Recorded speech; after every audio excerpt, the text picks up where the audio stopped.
حضرت عیسیٰ علیہ السلام کب پیدا ہوئے تھے؟ حضرت عیسیٰ علیہ السلام تو ایسے موسم میں پیدا ہوئے تھے جب کھجوروں کا موسم تھا، اور کھجوروں نے خوب پھل دیے ہوئے تھے. تو حضرت عیسیٰ علیہ السلام اس موسم میں حضرت مریم جب گئی نا درد کی وجہ سے وہاں، تو بہت تکلیف میں تھیں. تو اللہ تعالیٰ نے ان سے کہا کہ تو 7 درخت ہے کھجور کا، اس پر بہت نرم نرم کھجوریں لگی ہوئی ہیں، تو اس کے تنے کو اپنے ہاتھ سے ہلاؤ تو وہ تم پر وہ کھجوریں گرا دیں گے. کھجوروں کا درخت کھجوریں گرا دے گا.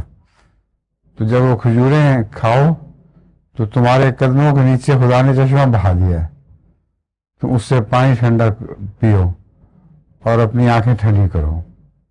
یہ حضرت عیسیٰ علیہ السلام کی پیدائش کا واقعہ ہے. تو موسم کرسمس کا تو بہرحال نہیں تھا، وہ کھجوروں کا وقت نہیں ہوتا ہے.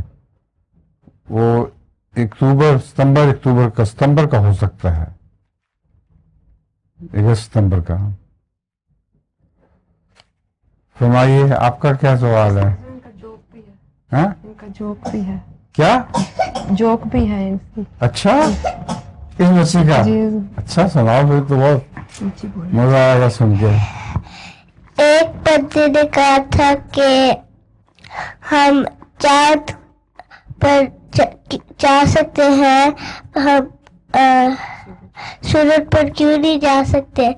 اور دوسرے بندے نے کہا تھا کہ سورج گرم ہے. اور پھر اسی بندے نے کہا تھا کہ ہم رات کو چل جائیں گے اس لیے سورج ٹھنڈا دے گا. رات کو چھوڑ کے ہوتے ہوئے جائیں. ٹھیک ہے، شکریہ.